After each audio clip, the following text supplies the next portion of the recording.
It may only be February, but it's not too soon to be planning ahead for some serious summer fun. We're talking about boats, RVs, trailers, and a whole new crop of what's known as personal watercraft. And it's all at the Sacramento Sports Boat and RV Show at Cal Expo, and that's where our Tom Loffman is to show us all the neat gadgets and gizmos and all kinds of fun stuff. Well, I tell you, Jennifer, I'm glad I didn't have my credit card with me today. I would have enjoyed buying a lot of goodies here. A wonderful show. They've got some really interesting things. And tell you the truth, I felt like a kid in a candy store.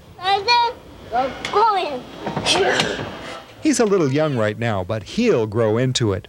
And for Mommy and Daddy, some serious toys. It has a sports car feel. It's what we call a fun boat. Well, I think I found my boat. $31,000, goes about 50 miles an hour, holds 12 people. Look like Darth Vader from Star Wars. If you're more into underwater than on the water, you might enjoy a dip in the tank. This used to be called scurfing, you know, skiing and surfing, but now they call it wakeboarding. Hey guys, this is February. These little water hot rods are called personal watercraft, just for the record. And how about some land vehicles? ATVs for short. There are even some unexpected items.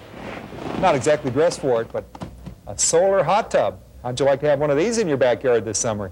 Well, here's a handy little item called the wheel ease. After you carry your kayak, then you can haul all your other gear around. Pretty lightweight little thing. And then when you get really tired, you've got yourself a chair. If you enjoy a bit more comfort, there are some awesome RVs on display. This one starts off small, then turns into a small hotel room in about 45 seconds. This one is my favorite, 45 feet long, uses a satellite to find its way around the country, and can be yours for just under $500,000. I'll take two.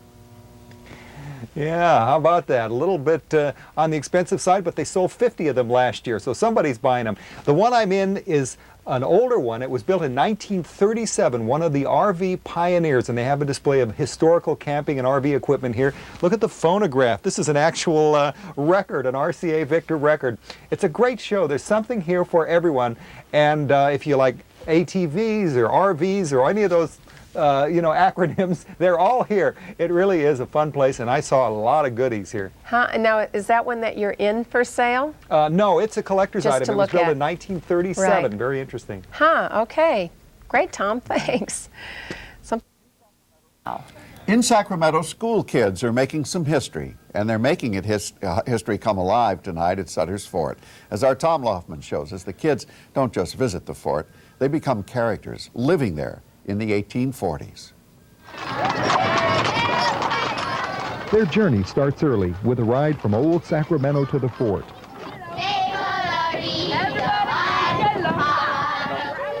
Once there, they learn what life was like before supermarkets and fast food. Does it look like the kind of cream you'd put on your pumpkin pie yet? No. No, gotta churn it some more. You can go a little faster. I don't think we'll ever need to learn it, but it's nice to know the life they had back then. The kids don't just dress in costumes. They even assume pioneer names and become characters from the 1840s. About enough. Eat push! And in the 1840s, life was a lot harder than it is today. After we take the wheat and put it in there, we grind it over and over about 10 times, and that's why I'm very thankful there are supermarkets today. And it's fun. The kids love it. The students prepare for the experience months in advance. Just hit it all the way down, and that locks the threads in. I've been preparing for it since like March or February. We had to make some pouches made out of leather. We had to get some cups. We needed to get some spoons, some secret items, and maybe some weaving things, spinning, baking grain. Once they're at the fort, they spend the whole day and night living life as it was. We're going to be here for a long time. We're going to spend the night. We're going back to school in the morning, and we don't have to go to school the next day. From Sutter's Fort, I'm Tom Loffman, KOVR 13 News. By the way, Tom tells us if you'd like your child to participate in that program, all you have to do is check with your local elementary school or the State Parks Department.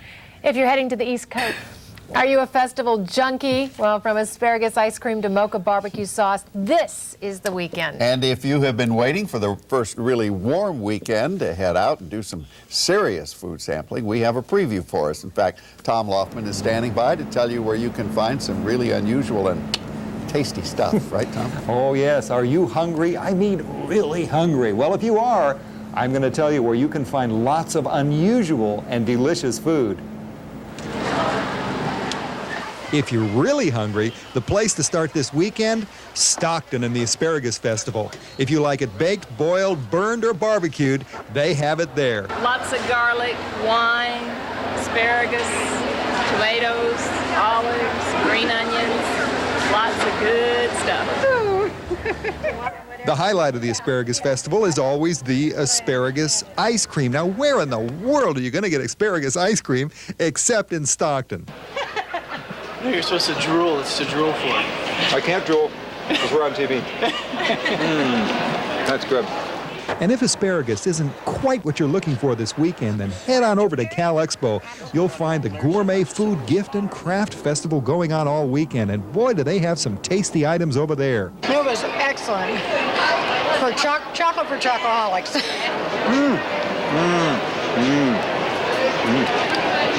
This is really good. Depends on what you eat it for, but... Every time I've made it, people have been telling me, you got to make this stuff and you got to bottle it. And I said, nah, I'm not going to do it. And then when we got married, we made it for our wedding. And I heard that same response again, so I decided to do it. We're the thing to have at the barbecue. This is a dried apricot. This looks good. Yes, and they're all locally grown. That's delicious. Yes, I love apricots. We dry them ourselves in Vacaville. On the street. No, at the dry yard. A lot of good fun over there, and a lot of good barbecue sauce. Now, this is Oscar's from Placerville, and this is Murph's. You saw Murph, he's in Roseville. Most of the products we saw over there were made locally. Now, I got to tell you about another festival. This one is on Sunday. It's the Festival de la Familia, and this is a good one downtown and in Old Sacramento. And our own Stan Atkinson will be there Sunday afternoon if you want to meet Stan. And there's going to be a lot of good food and a lot of fun over there as well. At the Asparagus Festival. Oh, there at the Festival de la Familia, even at Cal Expo, an awful lot of I wish I could do them all, but I only have enough time and energy for the Asparagus Festival this weekend, unfortunately. But I'll be there from 4 to 6 o'clock on Sunday night with Kitty Roostaller, who is a fabulous asparagus cook. I just get to watch and taste. We'll see you there. Thanks, Tom. So you're that festival junkie that we were I'm talking that festival about. guy. I'm just a festive guy from You are. day one. Festive. He's being called a hero, but a man from Roseville who is also a Southern Pacific Railroad conductor says he was just doing his job. Well, last night, he saved a woman's life. Our Tom Loffman is standing by. He's live in Old Sac tonight on the train tracks with a story you're probably not going to forget. That's Tom? right, a good news story for a change, and it happened about 1 o'clock in the morning last night on the railroad tracks in Reno, and thanks to some very quick thinking and bravery, that woman is alive tonight. I think every one of us want to do what we can, when we can, so some people just react faster than others. It all happened quickly late last night in Reno. Lester Erickson was the conductor on the westbound train when he saw someone walking along the tracks. The rest was instinct. I looked at this individual and they didn't seem to be responding to any of the indications that were very apparent to me, of course, in the cab, but also should have been to them. The train sounded its horn, but the person kept walking. And then Lester took action. And I reached around like this with my arm, and my forearm caught her in the head and brushed her aside like that. I think anybody any normal human being would have done the same thing. I'm not a hero. But Lester did it and saved a life. In the process, he lost his prized railroad hat. Most of the time, people don't survive their encounters with a train, but this time, thanks to some quick thinking, someone got awfully lucky. When you're moving tons and tons of equipment, you just got to be alerted all the time. And thanks to Lester Erickson, his quick thinking saved a woman's life. Well, I guess like the old adage is, stop, look, and listen. Stop, look, and listen. Well, the woman was later found by police. She was bleeding, but she was alive. And oddly enough, she was wearing Lester's prized railroad hat that he lost when he saved her. How about that? So everything turned out okay. That's right. Good, Tom. Thank you. A stretch limo will grab the attention of most people, but there's one limo we know of that caught more than that from the California. Earthquakes to tornadoes, scientists are perfecting some exciting new technology to detect dangerous weather. Now, there is a new radar in Northern California to help forecast even the weakest of storms.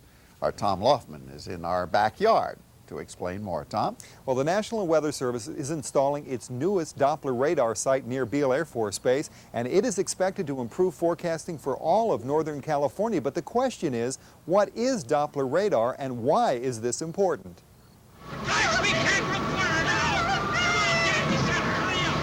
Back in the good old days, that is before Doppler, you took your chances with the weather. Severe storms arrived with little warning. Today, the newest game in town is Doppler radar, and it's helping us forecast the weather from the biggest twisters to today's rainfall. The display here is what Doppler radar is all about. That's the Doppler effect. So what is Doppler radar anyway? Conventional radar sends out a beam that bounces off of objects such as people or raindrops. But when the drops or the people are in motion, that's where Doppler comes in, because it can measure the motion toward or away from the radar site, and that gives us a lot of valuable information. The new Doppler radar at Beale will finally give the National Weather Service complete Doppler coverage of Northern California. This is going to give us a better look at the clues that would let us forecast severe weather in the northern end of the valley. The new Doppler radars show more than current rainfall. They also show total storm rainfall and the motion of severe thunderstorms or tornadoes. But at 1.2 million per site, are they worth it? It's well worth it. It was long overdue. They've saved countless more than just one life since this has been in use. The information that they're getting from this is saving lots of lives and lots of property. And that's the goal. The National Weather Service has a number of Doppler radar sites around Northern California, including Davis, Eureka, and at Hanford. And the idea is to get all of Northern California covered thoroughly. And these radars are very sophisticated. They've been in development for many, many years. And again, the goal is to save lives and property. They are terrific pieces of equipment. And the space age has arrived in full force in Sacramento.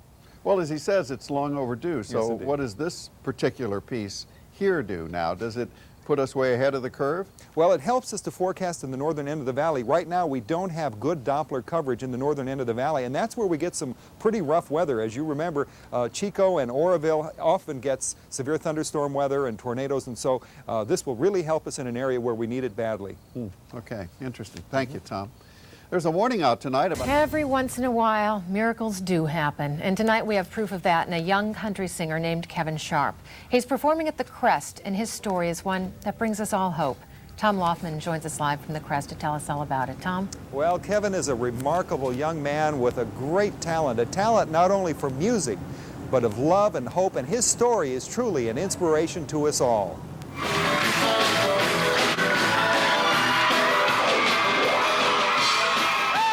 Dreams come true. It's that simple. For Kevin Sharp, the dream started as a nightmare. 7 years ago, this young country singer was diagnosed with cancer, terminal cancer. But as you can see, he beat it. And he will soon be heard from coast to coast with a new record and a new life. It's just amazing where I'm at today and was 7 years ago after first being diagnosed with cancer. And dreams are coming true.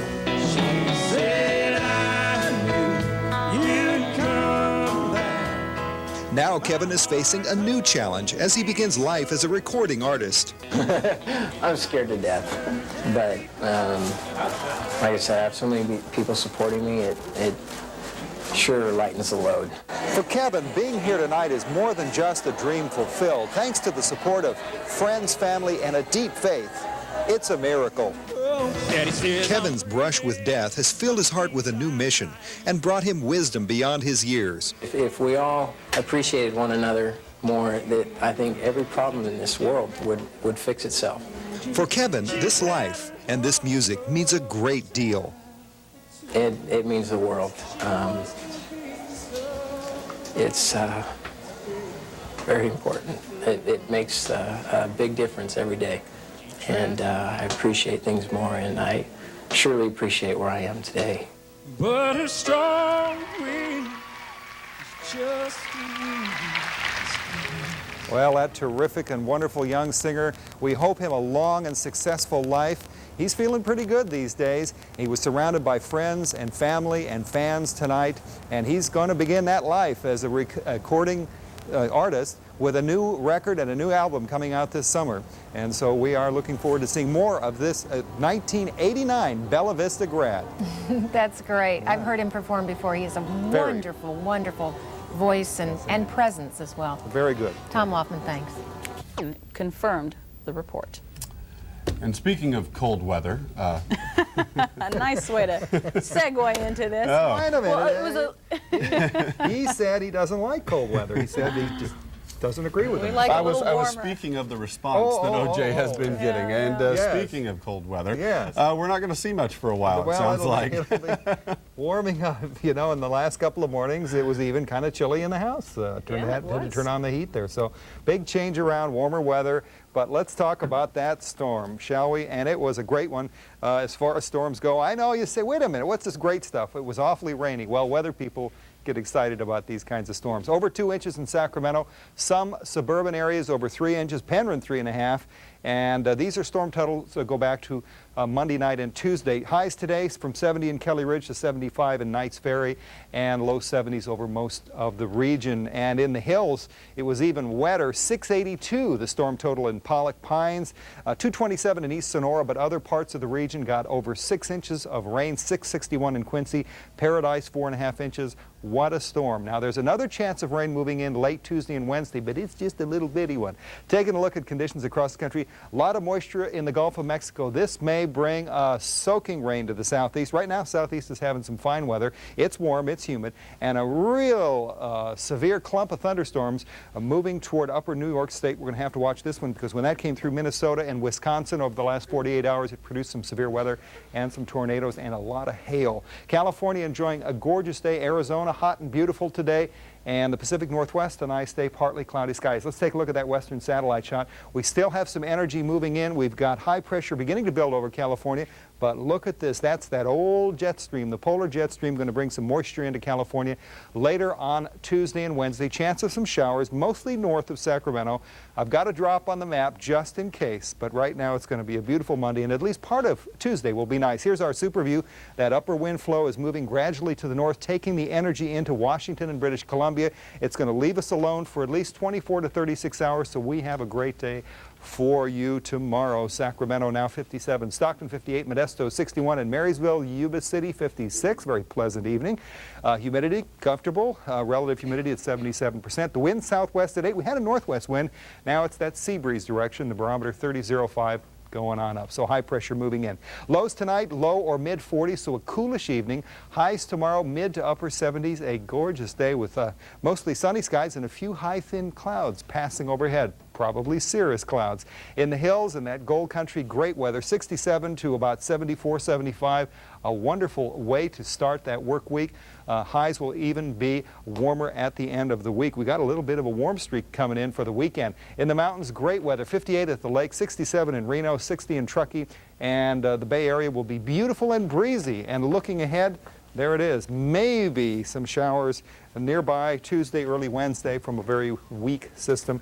And then the end of the week will be warm, and that Jazz Festival weekend and Memorial Day weekend is going to be toasty and sunny and beautiful. And just the weekend everybody's been looking for. Perfect. As always. The plans we can keep our plans in. All right, thanks. Well, tonight. Do you know how long it takes for the Earth to circle the sun?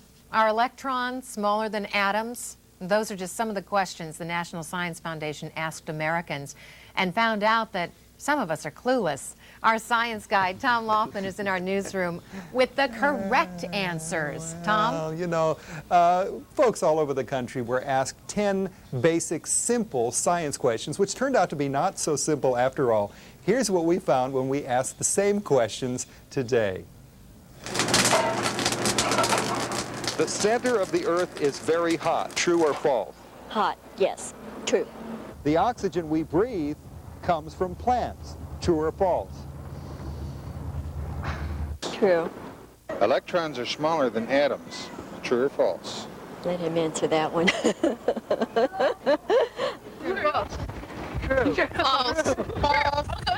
Here's one that everyone got.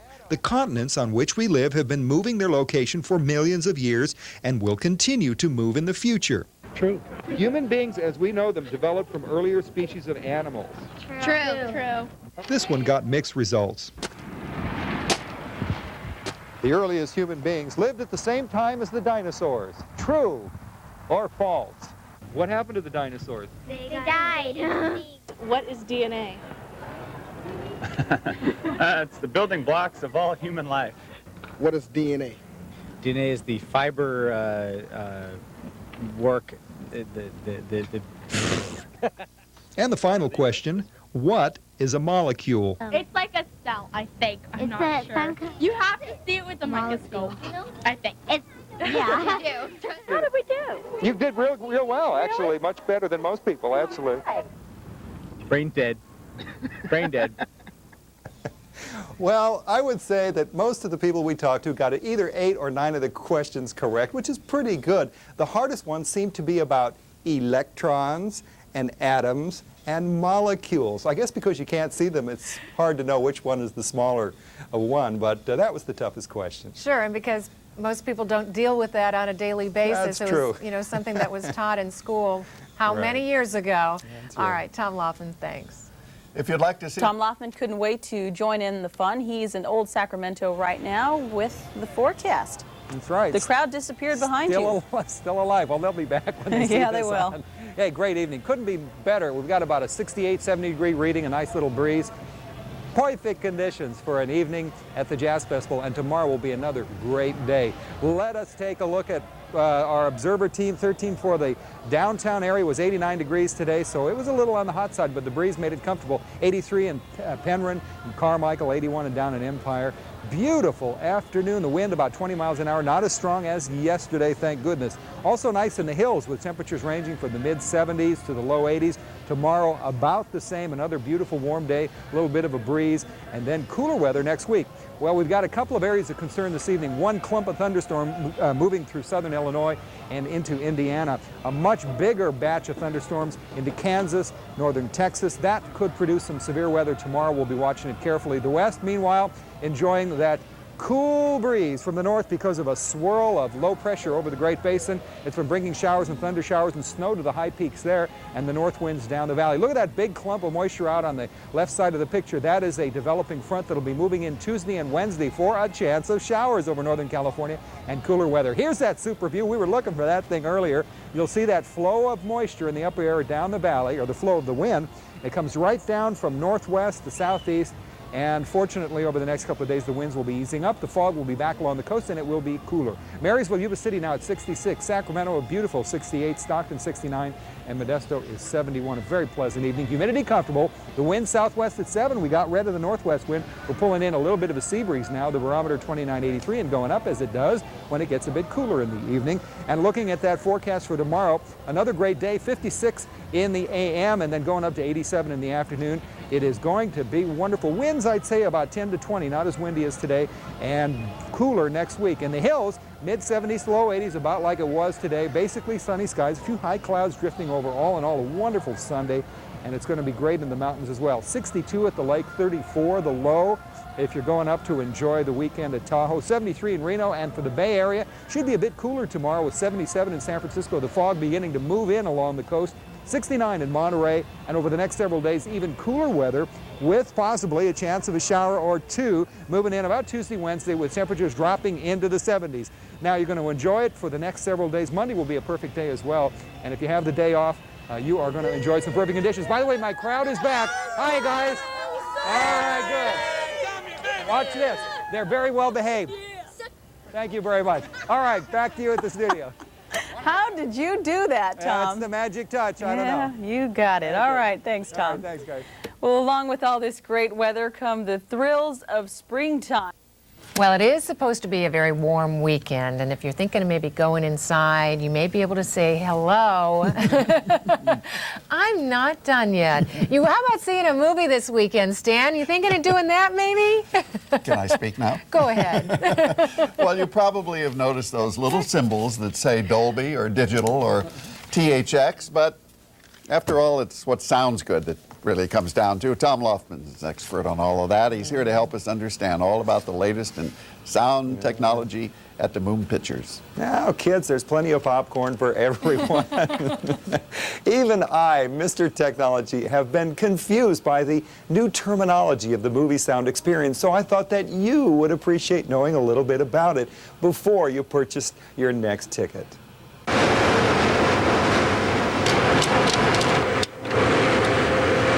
We offer stereo, Dolby stereo, DTS digital, and Sony SDDS digital, and then 2 of our auditoriums are certified THX.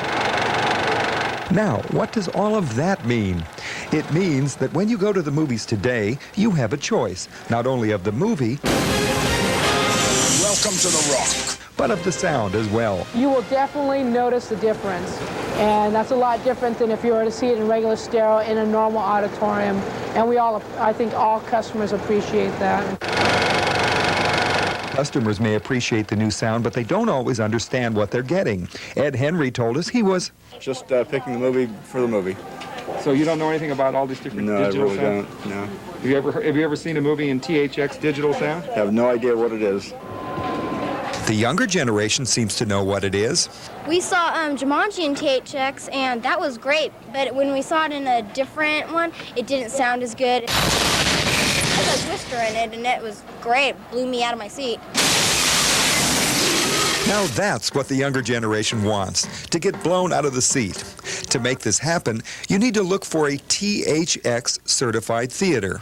Next best is digital sound like Dolby, SDDS, or DTS. Then there's regular stereo sound. Today, all the films that you see are shot on and projected through this wonderful 35mm film, but in the future, all the films will be made and projected with some kind of digital technology. The folks who make the films are always coming up with new ways to get you out of your living room and into the theater. What they've discovered is the audience is listening.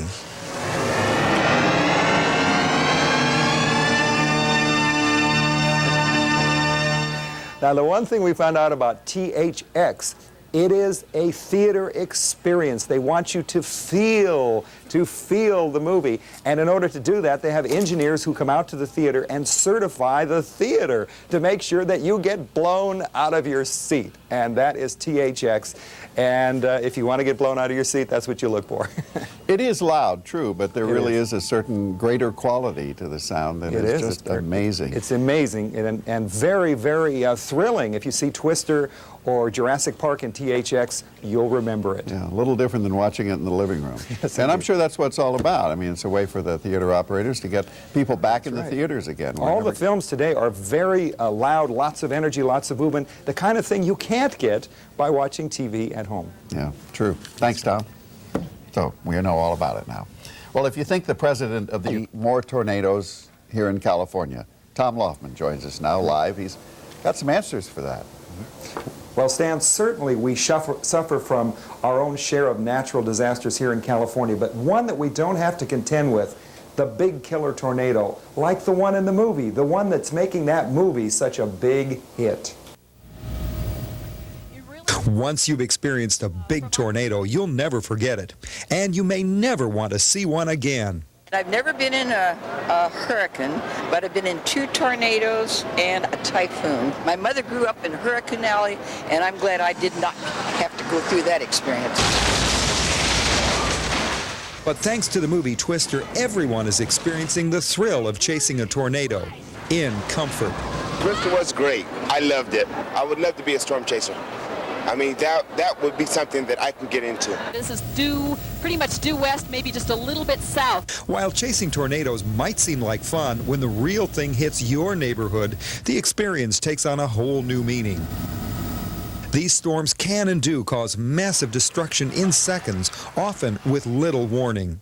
Some of the most violent thunderstorms and tornadoes in the world occur in the Midwest. That's where cold air from Canada clashes directly with warm, humid air off the Gulf of Mexico, producing tremendous thunderstorms. And remember, the Midwest has no mountains to block the wind. So, what do mountains have to do with tornadoes? And why don't we get the big ones here in California? A short period of time for thunderstorms to travel through the valley. Right before it develops into a strong thunderstorms, the mountains and the foothills usually break up the circulation. We get the small tornadoes here. One bit of advice: tornadoes are loud, in the flesh and in the theater. I liked it, but it's too loud. I mean, you know, the next generation is going to be absolutely deaf. Well, remember, the next time you look at the Sierra Nevada, think about that mountain range as our protector, protecting us from the cold air coming down from Canada, the warm, humid air off the Gulf of Mexico, and that wind that blows over the plains. All of these factors combine to produce the Midwest tornadoes. But in California, we are relatively safe from that kind of weather. Every time I go over Donner Pass now, I'll blow it a kiss. Right? Absolutely. That's right, Stan. We have greater appreciation for those mountains now. Well, even more dramatic pictures coming. And so what about tomorrow? Any relief? Tom Loffman's here to tell us what's gonna happen this week. It's painful, isn't it? It is painful. It's going to be hot tomorrow. I'll say one thing. It's been a long time since we've had 110 locally. So 100, well, you'd expect that once in a while. Trying to ease the pain. Yeah, I'm trying to make it a little bit, you know. All things being relative. What that is if your head hurts, you hit your hand and then you don't notice your head is hurting. Well, is that how it works? Or you can do the other. If your hand hurts you. Okay, guys, let's take a look at our, you know, we could go on this way. Let's take a look at our observer team and see how hot it was today in the valley. 100 for our downtown observer, 103 the National Weather Service. That Weather Service reading is always a little bit hotter than in the suburbs, where there are a lot of trees and lawns and some water here and there. 96 in Citrus Heights, Lodi at 98.